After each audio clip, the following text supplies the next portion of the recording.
হরে কৃষ্ণ কৃষ্ণ কৃষ্ণ হরে হরে। তো ভক্তবৃন্দগণ, আজকের ভিডিওটি রয়েছে 12ই জানুয়ারি অযোধ্যায় রাম মন্দিরের নবনির্মিত মন্দিরটি প্রতিষ্ঠান হবে।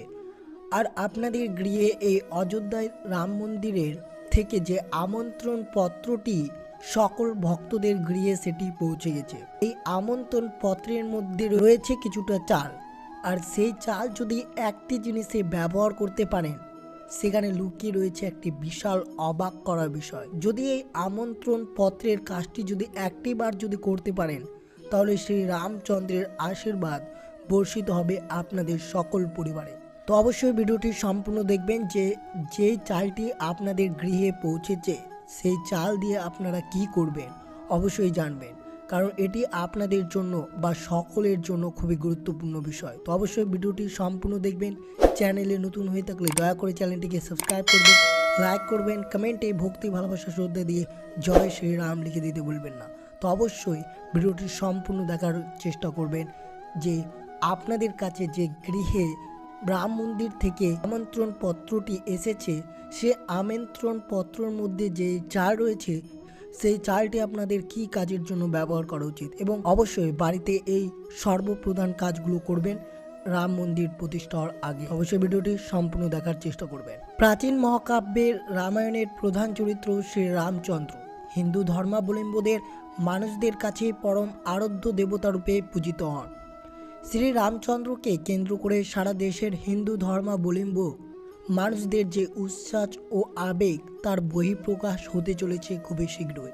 শ্রী রামচন্দ্রের জন্মভূমি অযোধ্যার নির্মিত হতে চলেছে রামচন্দ্রের বিশাল মন্দির। বিশ্বের সেরা বৃহত্তম মন্দিরগুলোর মধ্যে স্থান পাওয়া অযোধ্যার রাম মন্দিরের নির্মাণ কাজ প্রায় সমাপ্ত হতে চলেছে।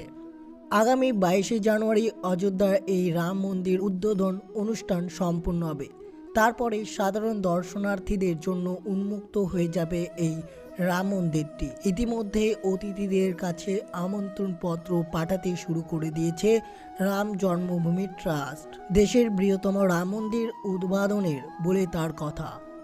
আর এই আমন্ত্রণ পত্রটি অবশ্যই চমকদার হতে চলেছে। মন্দিরের বিশালতা এবং কারুকার্য যেমন চোখ ধাঁধানো, ঠিক তেমনই মন্দিরের উদ্বোধনী অনুষ্ঠানের আমন্ত্রণ পত্রটিও বেশ আকর্ষণীয়ভাবে নির্মাণ করা হয়েছে। রাম মন্দিরের উদ্বোধনীতে অনুষ্ঠানের আমন্ত্রণ পত্রটিকে এমনভাবে নির্মাণ করা হয়েছে যাকে শুধুমাত্র সাধারণে একটি আমন্ত্রণ পত্র বলে চিহ্নিত করা যায় না, বরং একে বলা যায় সংরক্ষণ করা রাখার মতো ঐতিহাসিক এক দলিল, যা চিরকাল রামের জন্মভূমি অযোধ্যাতে রাম মন্দির নির্মাণের ইতিহাসকে স্মরণীয় করে রাখবে। রাম মন্দির নির্মাণ অনুষ্ঠানের নিমন্ত্রণ পত্রটি একটি গেরুয়া রঙের ব্যাগের ভেতরে থাকবে। গেরুয়া রং ব্যাগটির ওপরে লেখা থাকবে রাম মন্দির অযোধ্যা। গেরুয়া একটি ব্যাগটি খুলে ভেতরে পাওয়া যাবে একটি কাঠের বাক্স। তার মাঝখানে আছে রামের প্রতীক এবং হাত ধরা আছে তীর ধেনু। সেই সঙ্গে আছে সূর্যের প্রতীক চিহ্ন।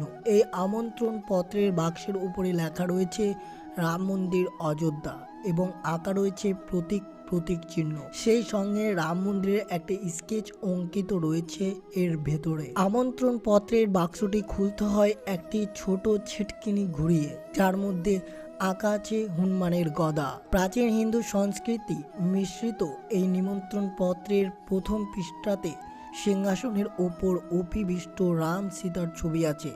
তাদের পাশে রয়েছে লক্ষ্মণ, তাদের পদতল উপবিষ্ট রয়েছেন রাম ভক্ত হনুমান। এই ছবির পরে পাতাতে রাম মন্দিরের প্রাণ প্রতিষ্ঠার আমন্ত্রণ জানানো আছে। পরের পাতাটি উল্টাকে শ্রীরামের বাণী দেখা যাবে এবং সেই সঙ্গে কার্ডবোর্ডের নিচের দিকে দুটি অংশ দেখতে পাওয়া যাবে।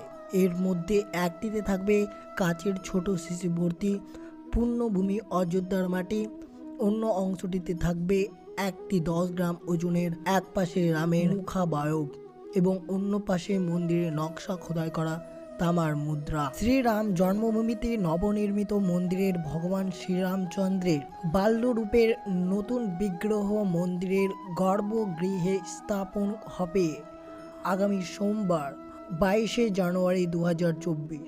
এই শুভ দিনে অবশ্যই আপনারা যেটি কাজ করবেন, শ্রী রামচন্দ্রের বিগ্রহ প্রাণ প্রতিষ্ঠার দিনে অর্থাৎ 22শে জানুয়ারি সোমবার সকাল 11টা থেকে দুপুর 1টার মধ্যে আপনার গ্রামে বা পাড়ায় বা আপনার গৃহে অবস্থিত মন্দিরের রাম ভক্তদের একত্রিত করুন এবং শঙ্খ ও ঘণ্টা বাজিয়ে আরতি করুন, ভজন কীর্তন করুন এবং শেষে প্রসাদ বিতরণ করুন। এই সামাজিক কার্যক্রম মন্দির কেন্দ্রিক হওয়া উচিত।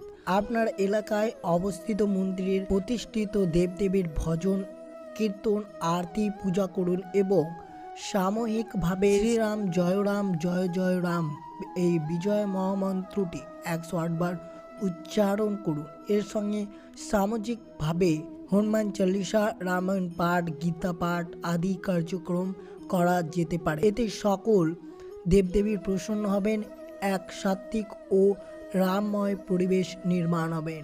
সোমবার অর্থাৎ 22শে জানুয়ারি যেদিন শ্রীরাম জন্মভূমির প্রাণ প্রতিষ্ঠা হবে, সেই দিন আপনাদের দেবদেবীদের প্রসন্ন করার জন্য সন্ধ্যায় সূর্যাস্তের পর আপনার বাড়ির সামনে প্রদীপ প্রজ্বলিত করুন।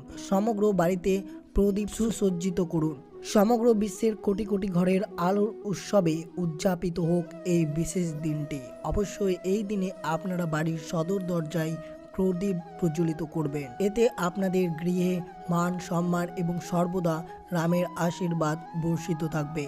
এবার আমাদের কাছে যেটি আমন্ত্রণ পত্রের মাধ্যমে হলুদ চাল এসেছিল তার সম্বন্ধে এবার বিস্তারিত আলোচনা হবে। ধর্মশাস্ত্র অনুসারে হিন্দু ধর্মের প্রতিটি পুজোয় অত্যাবশ্যকীয় সমগ্র চাল বা অক্ষত পুজোয় অখণ্ড চালের ব্যবহারকে অত্যন্ত কার্যকারী বলে মনে করা হয়।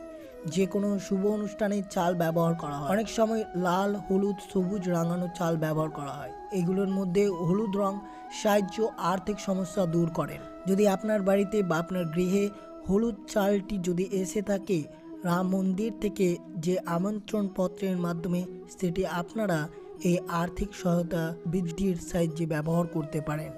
এই হলুদ চালটি কিভাবে ব্যবহার করবেন? শাস্ত্রমতে পুজোর কাজে হলুদ চাল ব্যবহার করলে দেবী দেবতাদের আশীর্বাদ লাভ করা যায়।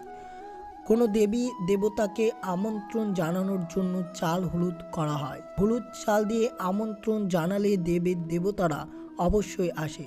পার্শ্বে হলুদ চাল রাখলে সর্বদা লক্ষ্মীর আশীর্বাদ পাবেন এবং রামেরও আশীর্বাদ পাওয়া যাবে। শুক্রবার বা একাদশীর দিন স্নানের পর মহালক্ষ্মীর ছবির সামনে এই চাল দিয়ে ছোট্ট পুঁটলি বানিয়ে নিন। মনে করা হয় এর ফলে কিছু দিনের মধ্যে আর্থিক লাভ হবে এবং বড়সড় লোকসানের সম্ভাবনা বাতিল হয়ে যায়। পুজোর আগে দেবী দেবতাদের আমন্ত্রণ জানানোর জন্য হলুদ চাল ব্যবহার করুন।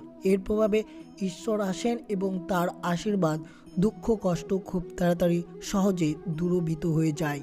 প্রতিদিন পুজোয় হলুদ চাল ব্যবহার করুন এবং অবশিষ্ট চাল মন্দির বা কোনো অসহায় ব্যক্তিকে দান করে দিন। প্রতি সোমবার এই উপায় করলে শুভ ফল লাভ করতে শুরু করবেন আপনি। সনাতন ধর্মের অখণ্ড হলুদ চাল ছাড়া কোনো পুজো বা শুভ কার্য সম্পন্ন হয় না। অতএব অখণ্ড চাল দিয়ে করা পুজোর শুভ ফল পাওয়া যায় এবং আর্থিক অভাব খুব তাড়াতাড়ি দূর হয়ে যায়। কর্মক্ষেত্রে বা অফিসে কোনো কারণে চিন্তিত থাকলে অথবা নতুন সুযোগ না পেলে মিষ্টি ভাত বানিয়ে কাককে খাওয়ালে চাকরি ও ব্যবসায় অজ্ঞাত সমস্যা দূর হয়। কর্মক্ষেত্রে পদোন্নতি লাভের সম্ভাবনাও বৃদ্ধি থাকে। তো অবশ্যই এইভাবে রাম মন্দির থেকে যে আসা চালটি আপনাদের কাছে পৌঁছেছে সেই চালের ব্যবহার এইভাবে আপনারা করবেন। খুব তাড়াতাড়ি কোনো সমস্যায় পড়বেন না এবং আপনাদের পরিবারের শান্ত শৃঙ্খলা বজায় থাকবে এবং আপনাদের পরিবারের সর্বদাই মা লক্ষ্মী, কৃষ্ণ, মহাশিব এবং রামের আশীর্বাদ সর্বদাই থাকবে। ভিডিওটি সম্পূর্ণ দেখার জন্য অনেক ধন্যবাদ। চ্যানেলে নতুন হয়ে থাকলে দয়া করে চ্যানেলটিকে সাবস্ক্রাইব করবেন, লাইক করবেন, কমেন্টে ভক্তি ভালোবাসা শ্রদ্ধা দিয়ে জয় শ্রীকৃষ্ণ বা জয় শ্রীরাম লিখে দিতে ভুলবেন না। তো অবশ্যই ভিডিওটি আপনার বন্ধু বা আত্মীয়দের সাথে অবশ্যই শেয়ার করবেন, কারণ এই চালের ব্যবহার অত্যন্ত খুবই চমৎকার রয়েছে। এই চালের ব্যবহারটি আপনারা অবশ্যই আপনার বন্ধু বা আত্মীয়দের কাছেও জানিয়ে দিন। সুস্থ থাকবেন, সতর্ক থাকবেন। জয় শ্রীকৃষ্ণ, রাধে রাধে।